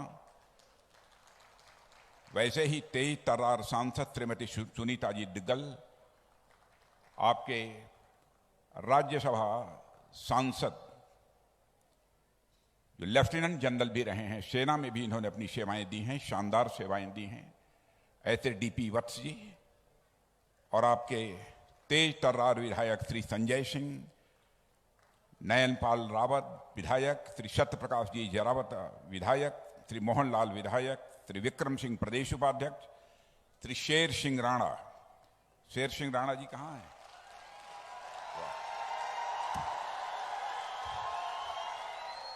अब देखिए, यह शेर सिंह नाम से ही मैंने कहा कि शेर सिंह को मैं देखना चाहता हूं। श्री सुखदेव सिंह गुगा मेड़े राष्ट्रीय अध्यक्ष करणी सेना, श्री सुरजीत सिंह राजपूत सभा अध्यक्ष, श्री दिनेश जी शास्त्री मंच संचालन कर रहे हैं और हमारे विक्रम कादियान जिलाध्यक्ष झज्जर, श्री महेश चौहान, श्री राहुल राणा और श्रीमती सुनीता चौहान और मंच पर उपस्थित अन्य सभी सम्मानित देवियों एवं सज्जनों और हमारी बाईं तरफ हमारे सब पूज्य संतगण बैठे हैं। आप सबकी तरफ मैं शीश झुकाकर आप सभी को मैं प्रणाम करता हूं और यहां मौजूद मेरे सभी सम्मानित बहनों एवं भाइयों, बहनों भाइयों, हरियाणा राज्य का जहां तक प्रश्न है, भारत ही नहीं दुनिया के दूसरे देशों में रहने वाले लोग भी इस सच्चाई को अच्छी तरह जानते हैं कि हरियाणा राज्य हिंदुस्तान का एक ऐसा राज्य है जहां की हवाओं में वीरता और बलिदान की गाथाएं तैरती रहती हैं। ऐसा राज्य है हरियाणा राज्य।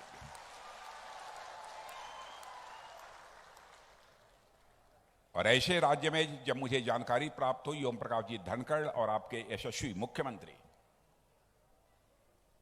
आदरणीय मनोहर लाल जी ने यह कहा, पृथ्वीराज जी चौहान की प्रतिमा, भव्य प्रतिमा बनी है, उसका अनावरण आपके हाथों से होना है, तो बहनों भाइयों सहज में ही मैंने अपनी सहमति दे दी। और जो मैंने भव्य प्रतिमा अपनी आंखों के सामने देखी है, महाराणा प्रताप की भव्य प्रतिमा तो देखी थी, लेकिन पृथ्वीराज चौहान की ऐसी भव्य प्रतिमा पहली बार मैंने अपने आंखों से देखी है।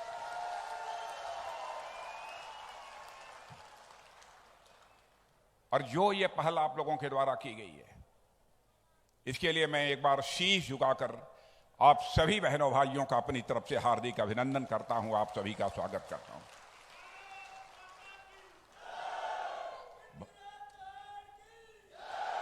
भारतीय इतिहास के एक महानायक सम्राट पृथ्वीराज चौहान की प्रतिमा लगाने का फैसला जो आप लोगों ने किया है, उसकी जितनी भी सराहना की जाए मेरे बहनों भाइयों वो कम है।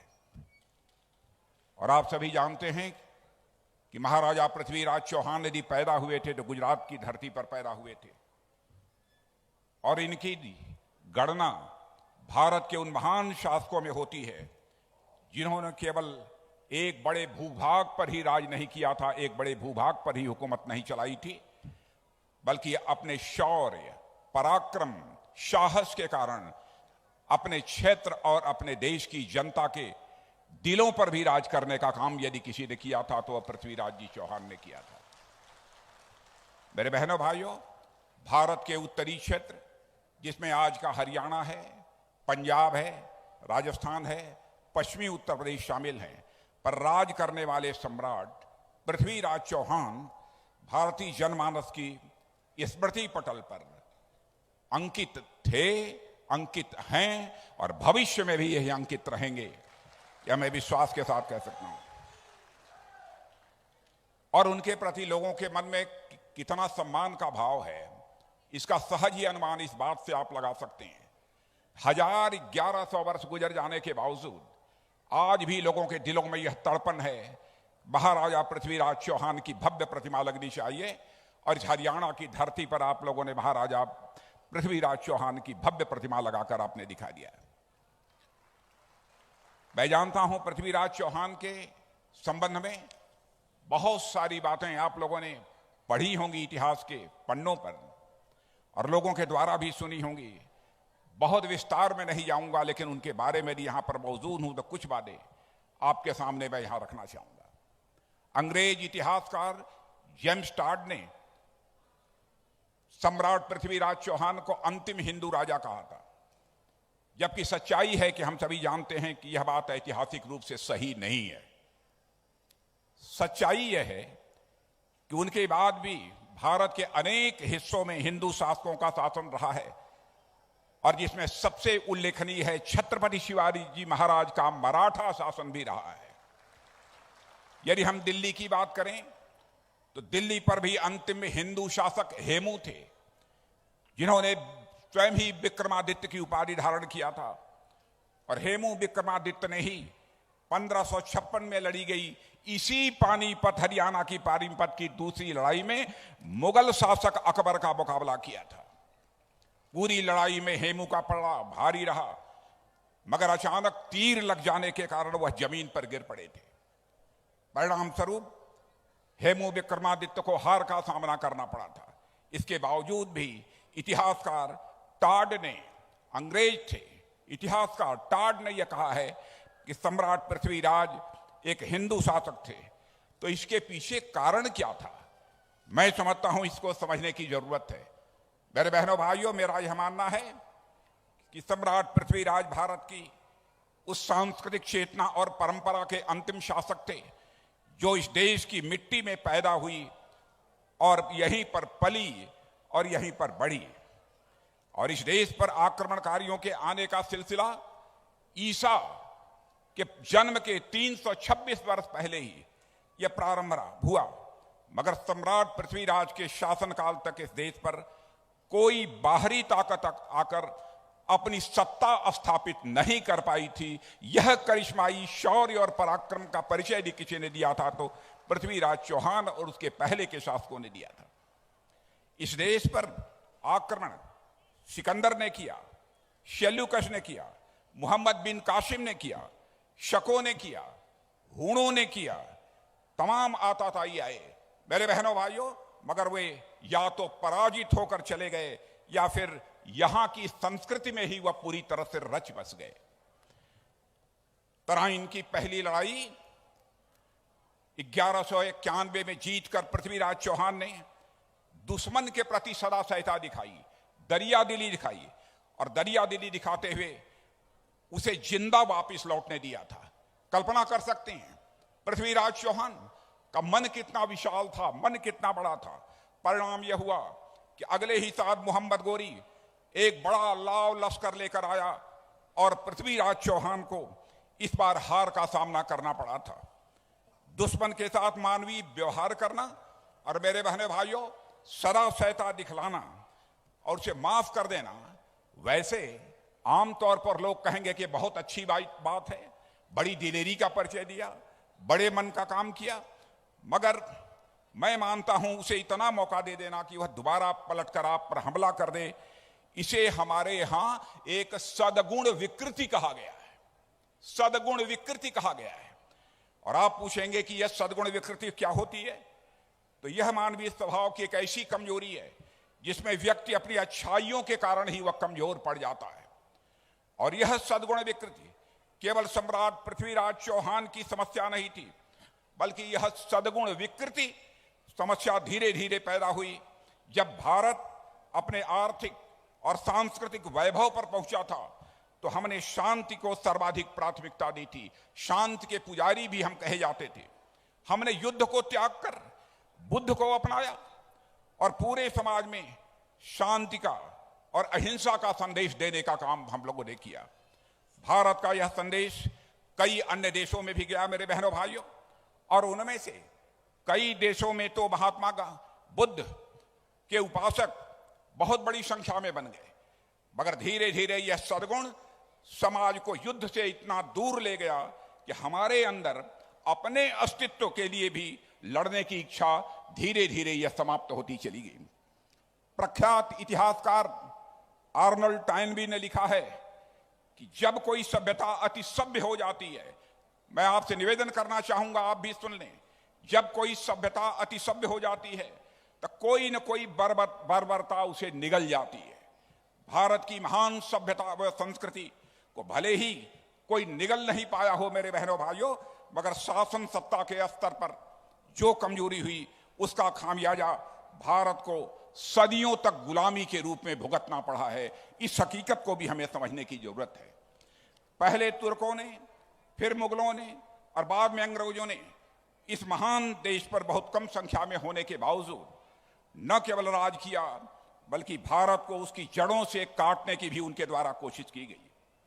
और भारत को सांस्कृतिक रूप से काटने के लिए मुगलों ने भी प्रयास किए और उसके बाद अंग्रेजों के द्वारा भी यह प्रयास किया गया कि भारत अपनी संस्कृति से कट जाए, भारतवासी अपनी जड़ों से यह पूरी तरह कट जाए। और वे जानते थे कि यदि भारत का सांस्कृतिक राष्ट्रवाद यदि जग गया तो उनके लिए एक दिन भी यहां पर टिक पाना यह मुश्किल है। बहनों भाइयों, बहुत संक्षेप में यह बात मैंने आपके सामने रखी है, लेकिन मैं यह बतलाना चाहता हूं, हमारी सरकार आने के बाद भारत के प्रधानमंत्री मोदी जी के नेतृत्व में हम लोगों ने एक सांस्कृतिक पुनर्जागरण का सिलसिला प्रारंभ किया है बहनों भाइयों, ताकि अपनी संस्कृति से हमारे भारतवासी किसी भी सूरत में कटने ना पाए। यदि आप अपनी नजर दौड़ाकर देखें तो अयोध्या की धरती पर आज भव्य राम का मंदिर बन रहा है, और अंग्रेज ने जो काशी वाराणसी का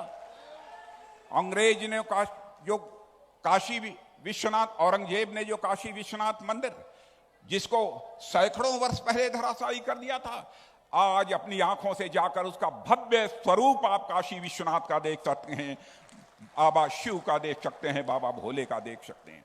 सोमनाथ में जाइए, वहां भी आपको सोमनाथ मंदिर का भी भव्य स्वरूप आपको देखने को मिलेगा। आप बद्रीनाथ जाइए, केदारनाथ जाइए, जहां भी जाइए, बहनों भाइयों, हम लोगों ने कभी संकोच नहीं किया, क्योंकि बराबर हमारे जो सांस्कृतिक प्रतीक हैं इन्होंने हमें प्रेरणा दी है, त्याग करने की प्रेरणा दी है, और जरूरत पड़ने पर भारत के लिए अपना बलिदान करने की भी प्रेरणा दी है। इसीलिए हमारी यह बराबर कोशिश रहती है कि हमारा भारतवासी किसी भी सूरत में अपनी जड़ों से न कटने पाए। क्या क्या तमाशा नहीं किया अंग्रेजों ने, भारत के बारे में कह दिया इंडिया कभी नेशन था ही नहीं, इंडिया भारत कभी राष्ट्र था ही नहीं, India is a nation in the making, Bharat अभी राष्ट्र बन रहा है, यह कहकर हमको जलील करने की कोशिश की। लेकिन बहनों भाइयों, मैं उस श्लोक की याद दिलाना चाहता हूं जिसे हमारे ऋषियों और मनीषियों ने लिखा है उत्तरम यत समुद्रस्य हिमाद्रेश्यैव दक्षिणम वर्षम तद भारतम नाम भारतीय यत्र संतति ही। जहां पर जिसके उत्तर में समुद्र हो और दक्षिण में हिमालय हो, और उस भारत का नाम उस देश का नाम भारत है, और उसी के हम सभी संतति हैं। आसेतु हिमाचल, यह भारत हमारा एक है। यह हमारे ऋषियों और मनीषियों ने कहा है बहनों भाइयों, लेकिन बराबर यह कोशिश उनके द्वारा यह की जाती रही है। लेकिन वहीं पर स्वामी दयानंद सरस्वती, स्वामी रामकृष्ण परमहंस, स्वामी विवेकानंद देश और समाज को पुनः जागृत किया, और उन्होंने जनता को भारत की सांस्कृतिक चेतना का स्मरण कराया जो कहीं कभी वह खो गई थी। और उसी का परिणाम रहा है मेरे बहने भाइयों कि 1947 में भारत को जाकर आजादी मिली है। इस हकीकत को भी हमको समझना चाहिए। और सत्ता बदली है, उसके बाद भारत की क्या स्थिति रही है उसके बारे में बहुत विस्तार में मैं नहीं जाना चाहूंगा, लेकिन मैं यहां पर निश्चित रूप से चर्चा करना चाहूंगा कि बहनों भाइयों, दुनिया के दूसरे देशों में जाओ, दुनिया के रहने वाले लोगों से पूछो, आज सारी दुनिया यह मानती है कि भारत अब यह कमजोर भारत नहीं रहा है, बल्कि भारत अब यह दुनिया का ताकतवर देश बन चुका है।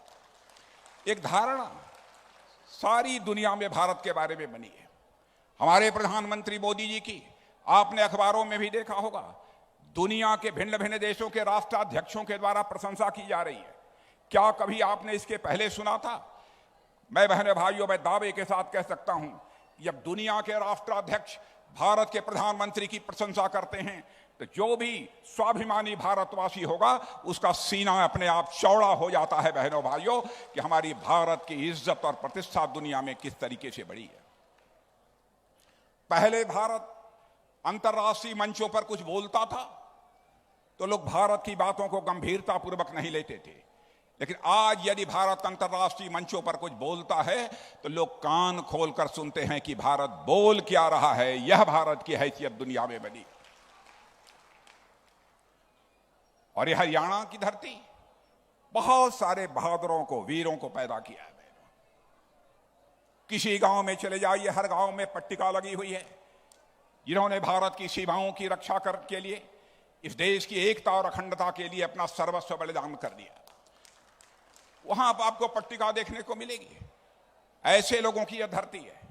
और आज भी मेरे बहनों भाइयों, मैं कह सकता हूं, सीमा पर तैनात हमारे सेना के जवानों के द्वारा जिस तरीके से हमारी सीमा की सुरक्षा के लिए शौर्य और पराक्रम समय समय पर दिखाया गया है, उसकी जितनी भी सराहना की जाए वह कम है।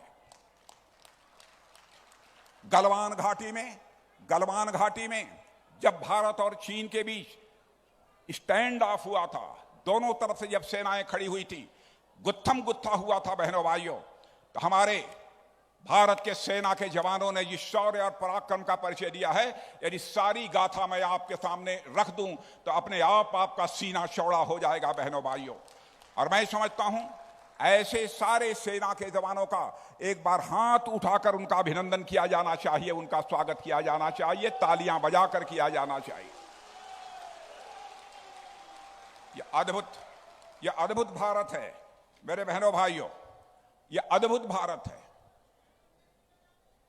भारत के बारे में जब पहले यहां पर आतंकवादी वारदातें हुआ करती थी तो लोग कहते थे पाकिस्तान अलग हो गया, आतंकवादी वारदातें बंद हो जानी चाहिए थी, पाकिस्तान कमजोर देश है, भारत आक्रमण क्यों नहीं कर देता, कुछ हमारे यहां लोग बोला करते थे। लेकिन बहनों भाइयों, भारत का स्वभाव है, हमारी यह कोशिश रहती है कि हमारे जो पड़ोसी हैं उनके साथ भी हमारे रिश्ते अच्छे होने चाहिए। और आपने देखा कि जब से भारत आजाद हुआ है तब से बराबर पाकिस्तान आतंकवादियों को जम्मू कश्मीर की सीमा में भेजकर भारत को अस्थिर करने और तोड़ने की वह कोशिश करता है। और आदत बिगड़ गई थी पाकिस्तान की, लेकिन जब उरी और पुलवामा में हमारे पैरामिलिट्री फोर्सेस के जवानों पर कातिलाना हमला आतंकवादियों ने कर दिया, उसके बाद हमारे प्रधानमंत्री ने हम 2-3 लोगों को बुलाकर 15 मिनट के अंदर फैसला कर लिया बहनों भाइयों, और उसके बाद आपने देखा कि हमारे सेना के जवानों ने भारत की धरती से नहीं बल्कि पाकिस्तान की धरती पर जाकर आतंकवादियों का सफाया करने में कामयाबी हासिल की।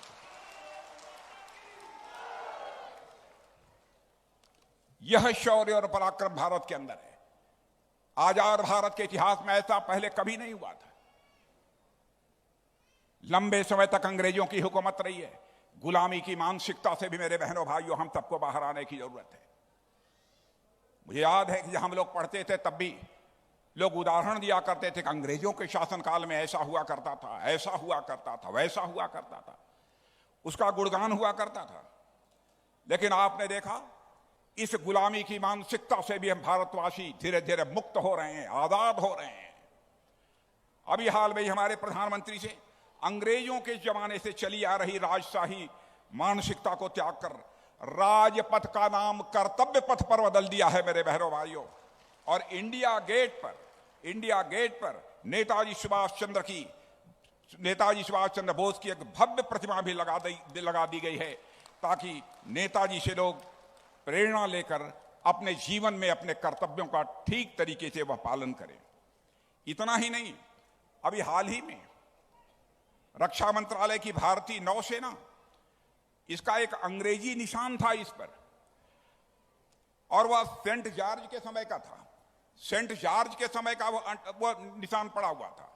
भारतीय नौसेना का जनक यदि हम किसी को मानते हैं छत्रपति शिवाजी महाराज, तो छत्रपति महाराज शिवाजी की मुहर से प्रेरित एक निशान अब हमने अपने उन नौसेना के युद्ध पोतों पर लगा दिया है बहनों भाइयों।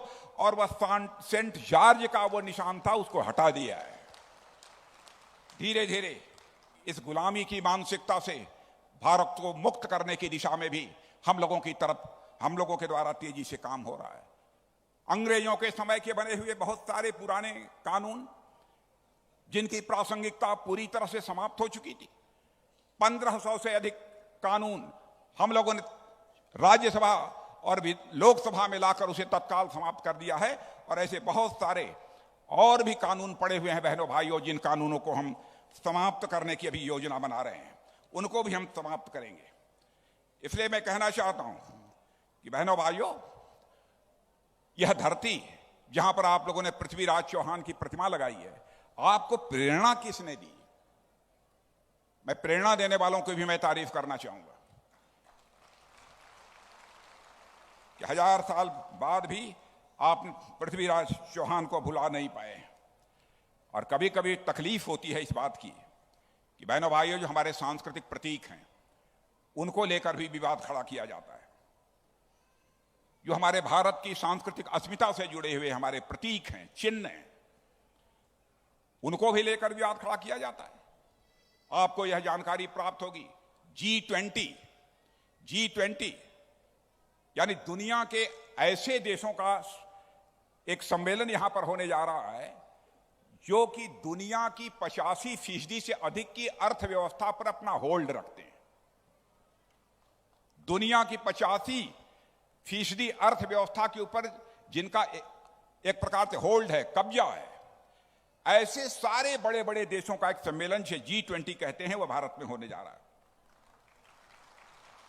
और उस सम्मेलन के लिए हमारे प्रधानमंत्री ने एक लोगो जारी किया और उस लोगो में एक कमल का फूल बना हुआ था। कमल का फूल देखते हुए लोगों ने हंगामा खड़ा कर दिया और उन्होंने कहा कि यह कमल का फूल तो भारतीय जनता पार्टी का चुनाव चिन्ह है। बहनों भाइयों, आरोप लगाने की भी एक हद होती है, कोई एक सीमा होती है, जबकि सच्चाई है, मैं आपको भी बतलाना चाहता हूं, कमल का फूल भारत की सरकार ने ही 1950 में ही अपना राष्ट्रीय पुष्प घोषित कर दिया था, नेशनल फ्लावर घोषित कर दिया था। और उन्होंने यह इसलिए किया क्योंकि कमल का फूल इस देश की सांस्कृतिक पहचान का प्रतीक है, इसलिए किया गया। जब 1857 में प्रथम स्वाधीनता संग्राम लड़ा गया मेरे बहनों भाइयों, तो आजादी के मतवालों ने एक हाथ में रोटी और एक हाथ में कमल का फूल लेकर जो है आजादी की लड़ाई लड़ी थी। यह है कमल का फूल। क्या हम उस कमल के फूल को भुला दें? क्या यह करके प्रधानमंत्री ने कोई बड़ा अपराध किया? उसको लेकर पूरा हंगामा खड़ा करने की कोशिश की। अब किसी पार्टी का चुनाव चिन्ह है इसलिए कमल के फूल को हमको छोड़ देना चाहिए? उसे राष्ट्रीय पुष्प, नेशनल फ्लावर की मान्यता उसकी रद्द कर देनी चाहिए? यदि किसी राजनीतिक पार्टी का चुनाव चिन्ह पंजा है तो क्या इस पंजे को काट देना चाहिए? पंजे का भी यह शब्द प्रयोग करना ही नहीं चाहिए। यदि किसी का चुनाव चिन्ह साइकिल है तो क्या साइकिल छोड़ देनी चाहिए? साइकिल पर नहीं बैठना चाहिए? क्या केवल चुनाव चिन्ह होने के नाते? बहनों भाइयों, कुछ लोग ऐसे हैं कि जो भी हमारी चीजें भारतीय संस्कृति की अस्मिता के साथ जुड़ी हैं उनसे वह परहेज करने की कोशिश करते हैं। लेकिन आप आश्वस्त रहिए कि बहनों भाइयों, जब तक हमारी यह सरकार है, हम भारत की सांस्कृतिक अस्मिता पर किसी भी सूरत में आंच नहीं आने देंगे, चाहे उसके लिए हम सबको कितना भी बड़ा बलिदान करना पड़े। कैसी अद्भुत संस्कृति है हमारे भारत की। दुनिया का अकेला देश यह भारत है मेरे बहनों भाइयों, जहां के रहने वाले ऋषियों और मनीषियों ने भारत की सीमा में रहने वाले लोगों को ही अपने परिवार का सदस्य नहीं माना है, बल्कि पूरे विश्व की धरा पर रहने वाले लोगों को अपने परिवार का सदस्य मानते हुए वसुधैव कुटुंबकम का संदेश सारे विश्व को देने का काम यदि किसी एक देश ने किया है तो हमारे और आपके देश भारत ने किया है। बहनों भाइयों, इतना बड़ा, इतनी बड़ी संस्कृति, क्या उससे भारत कटकर अपनी अस्मिता बचा सकता है? क्या भारत जिंदा रह सकता है? अब इतना ही नहीं बहनों भाइयों, हम किसी भी सूरत में जो भी गुलामी की मानसिकता रही है अथवा गुलामी के जो भी प्रतीक हैं, सारे हम प्रतीकों को समाप्त करेंगे। यह हमारी सरकार का संकल्प है। हमें कोई रोक नहीं सकता। भारत अब धीरे धीरे आगे बढ़ रहा है और आपको जानकर खुशी होगी इस बात की, कान खोलकर आप भी सुन ले बहनों भाइयों, भारत के प्रति आपके मन के अंदर भी हृदय में गौरव का, स्वाभिमान का एक भाव पैदा होना चाहिए कि जो भारत अर्थव्यवस्था के आकार के मामले में 2014 के पहले 10वें 11वें स्थान पर था, 8 साल में ही वह करिश्मा यह हुआ है कि वह अर्थव्यवस्था के आकार यानी इकोनॉमी की साइज में वह हमारा भारत 10वें 11वें स्थान से जंप करके अब दुनिया के 5 बड़े देशों की कतार में आकर हमारा भारत खड़ा हो गया। और मैं आपको विश्वास दिलाना चाहता हूं मेरे बहनों भाइयों, वह दिन दूर नहीं है, वह दिन दूर नहीं है। 8 से लेकर 10 वर्ष के अंदर हमारा यह भारत दुनिया की टॉप 3 अर्थव्यवस्थाओं में आकर खड़ा हो जाएगा। टॉप 3 अर्थव्यवस्थाओं में आकर हमारा भारत खड़ा हो जाएगा। और याद रखिएगा, आजादी के जब 100 वर्ष पूरे होंगे 2047, इस संभावना को नकारा नहीं जा सकता बहनों भाइयों। 2047 आते आते अमेरिका को, चीन को पीछे छोड़कर इस संभावना को भी नकारा नहीं जा सकता कि भारत दुनिया की सबसे बड़ी अर्थव्यवस्था बन जाए, नंबर 1 पर यह भारत पहुंच जाए। आवश्यकता है कि भारत की इस राजनीतिक और सांस्कृतिक एकता को बनाए रखने की, और मैं समझता हूं इसके लिए हम सबको प्रेरणा लेनी चाहिए। पृथ्वीराज चौहान जैसे और अन्य बहुत सारे हमारे लोग हैं। मुझे मालूम हुआ राव तुलाराम जी की भी प्रतिमा का भी शायद साल 1.5 साल पहले यहां पर अनावरण हुआ है। मैं सभी लोगों का नाम यहां नहीं लेना चाहता बहुत दूर जाकर, लेकिन मुझे जानकारी दी गई है राजा नाहर सिंह जी का कि प्रतिमा भी यहां पर लगी हुई है। ऐसे सारे महापुरुषों से हम सबको प्रेरणा हासिल करनी चाहिए मेरे बहनों भाइयों। यह सैनिकों की भूमि है, वीरों की भूमि है, बलिदानियों की भूमि है। इस भूमि को मैं नमन करता हूं और मैं फिर से एक बार भूरि प्रशंसा करना चाहता हूं कि आप लोगों ने पृथ्वीराज चौहान की प्रतिमा लगाकर एक श्रेष्ठ काम किया है, उत्तम काम किया है। इसलिए फिर से एक बार शीश झुकाकर मैं आप लोगों का अभिनंदन करता हूं। और मेरे बहनों भाइयों, कुछ आप लोगों ने मांगे भी रखी हैं, कुछ मांगे भी आप लोगों ने यहां पर रखी हैं। मैं बहुत दुविधा में हूं, बहुत संकट में हूं, क्योंकि मैंने उसके पहले कभी देखा नहीं है। मुझे बताया भी नहीं गया है। आज यह मालूम हुआ है, कोई सैनिक स्कूल था, कहां था, मातन हिल। अब वो 88 में शायद किसी ने आकर घोषित किया था, लगभग नहीं 88 में जॉर्ज फर्नांडिस नहीं थे, 2002 में हुआ था। अब वो नहीं हुआ, पॉलिसी बदल गई है, हमारे आने के पहले पॉलिसी बदल गई है। लेकिन आप लोगों ने कहा है तो आप लोगों की बातों को मैं बहुत गंभीरतापूर्वक ले रहा हूं। अरे भाई तुरंत ताली मत बजाइए। मैं आप लोगों की बातों को बहुत गंभीरतापूर्वक ले रहा हूं।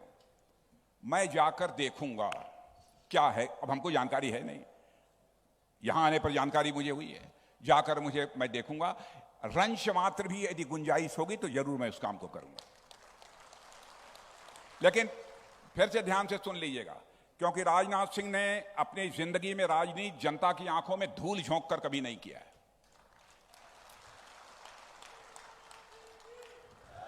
हमने राजनीति की है तो जनता की आंखों में आंख डालकर राजनीति की है बहनों भाइयों। और आजाद भारत की राजनीति की सबसे बड़ी विडंबना रही है कि नेताओं ने बहुत सारे आश्वासन दिए हैं, आंशिक रूप से अपने आश्वासनों को पूरा कर दिया होता तो आज के 25, 30, 40 साल पहले ही भारत हमारा दुनिया का एक धनवान देश बन गया होता, ताकतवर देश बन गया होता।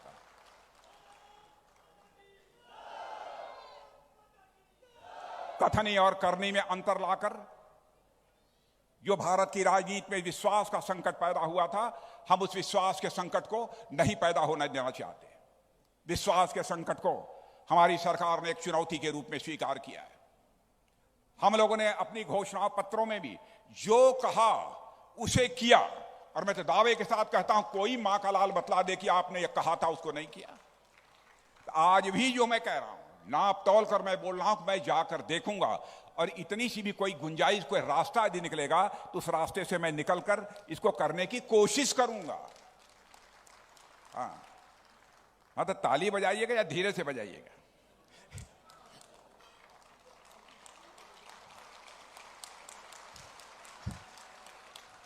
हाँ, मैं तो पहले ही जोर से ताली बजा दिया, अब मैं दूसरी बार आया तो आपने कहा साहब आप कह गए थे, इसलिए। बहनों भाइयों, मुझे खुशी है कि आप लोग कोई धर्मशाला बना रहे हैं। और देखा आपने, हमारे मुख्यमंत्री जी ने बहुत दरिया दिली दिखाई है, बहुत दरिया दिली दिखाई है। अरे नहीं दिखाई है, अरे एक रहस्य उसके पीछे छिपा है, आप लोगों को मालूम नहीं है। बहनों भाइयों, मैं दावे के साथ कह सकता हूं, चाहे अन्यथा कोई ले, आपका मुख्यमंत्री, आप चाहे जो भी कह लें, संत प्रकृति का मुख्यमंत्री है। बहनों भाइयों, संत प्रकृति का आपका मुख्यमंत्री है। विनम्रता, शालीनता की पराकाष्ठा है, जनता के लिए कुछ कर गुजरने की उनके दिलों में तड़पन है। और मैं किसी की प्रशंसा केवल इसलिए नहीं करता हूं कि वह मुख्यमंत्री हैं इसलिए प्रशंसा की जाए। सभी राज्यों में जाता हूं, सभी की प्रशंसा नहीं करता हूं, नजदीक से मैंने देखा है। कोई छोटी बात है, सत्ता के शिखर पर कोई बैठा हो और कोई मां का लाल उंगली उठा करे यह कहने की हिम्मत नहीं कर सकता कि उसके दामन पर कोई भ्रष्टाचार की दाग लगी हुई हो। यह कोई छोटी बात नहीं है। लेकिन मैं कहूंगा, कुछ लोगों ने करिश्माई काम किया है। हमारे अरविंद शर्मा जी, हमारे सांसद, उन्होंने कहा साहब धर्मशाले के लिए हम लोग पैसे की कमी नहीं करने देंगे, 11 लाख रुपया मैं दूंगा। ओम प्रकाश जी यादव, कहां है ओम प्रकाश जी? बताइए, हमारे ओम प्रकाश यादव, इन्होंने कहा 11 लाख रुपया मैं भी दूंगा इस धर्मशाला बनवाने के लिए। और इतना ही नहीं, और हमारे प्रदेश अध्यक्ष, जिनके खड़े होने पर, भाषण देने पर आप तालियां बजा रहे थे, लंबे चौड़े हैं, ओम प्रकाश जी धनखड़, इन्होंने कहा ये लोग देंगे तो क्या मैं नहीं दूंगा, मैं भी 11 लाख रुपए इसमें दूंगा। ओम प्रकाश जी धनखड़ भी देंगे। और देखिए, हमारे राज्यसभा में सांसद हैं लेफ्टिनेंट जनरल डीपी वत्स जी, उन्होंने भी कहा इस दौड़ में मैं भी पीछे नहीं रहना चाहता हूं। मैं भी 11 लाख रुपया दूंगा।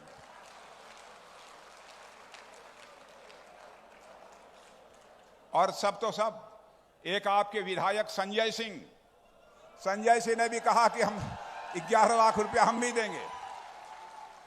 संजय सिंह ने कहा कि 11 लाख रुपया हम भी देंगे। और हमारे नयनपाल जी, संजय सिंह कहां हैं? ये नयनपाल जी रावत कहां हैं? अब देखिए, आप सोचे थे कि नयनपाल जी पैसा देंगे? नयनपाल जी रावत ने भी कहा कि मैं भी 5 लाख रुपए इसमें अपना योगदान देने को तैयार हूं बहने भाई। अच्छा ये बतलाओ, आपका धर्मशाला बन गया कि नहीं बन गया? बन गया ना? तो मुख्यमंत्री जी ने जो कहा बहुत सोच समझकर मुख्यमंत्री जी बोलते हैं। यह पीछे का रहस्य मुख्यमंत्री जी जानते थे, इसीलिए उन्होंने घोषणा की। तो बहनों भाइयों, आज के अवसर पर मैं समझता हूं कि इससे ज्यादा कुछ कहने की आवश्यकता नहीं है। मैं आप लोगों ने बहुत ही श्रेष्ठ काम किया है, उत्तम काम किया है। और आपने एक उत्तम काम यह भी किया है कि हमारे पूज्य संत महात्माओं को लाकर बड़े आदर और सम्मान के साथ बैठाया। बहनों भाइयों, हमारे सदैव हमारे संत और महात्माओं का सम्मान इस देश में हुआ है और यह होते रहना चाहिए। हम सभी का यह नैतिक दायित्व बनता है। और इनके बैठने से इस कार्यक्रम की गरिमा बढ़ी है। इनके बैठने से इस कार्यक्रम की गरिमा बढ़ी है। इसके लिए मैं आप सबको धन्यवाद देना चाहता हूं कि यह उत्तम काम आप लोगों ने किया है। अब तो कुछ नहीं है, चले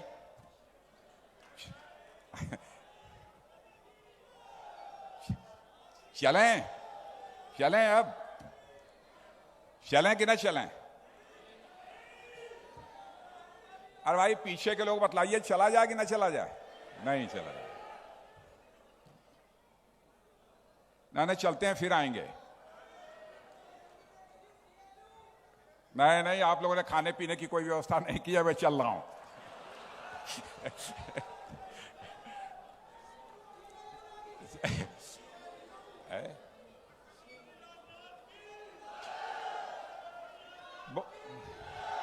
बोलिए, महाराजा पृथ्वीराज चौहान अमर रहें। सम्राट पृथ्वीराज चौहान। भारत माता की, भारत माता की। बहुत बहुत धन्यवाद।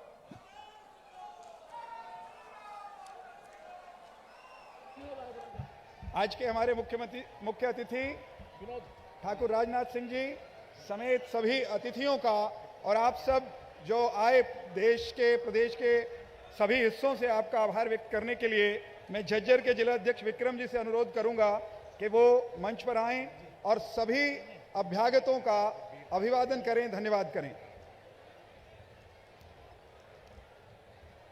मैं भारत के रक्षा मंत्री परम आदरणीय माननीय राजनाथ सिंह जी का आभार व्यक्त करता हूं। मैं आभार व्यक्त करता हूं हरियाणा के यशस्वी ईमानदार मुख्यमंत्री माननीय मनोहर लाल जी का।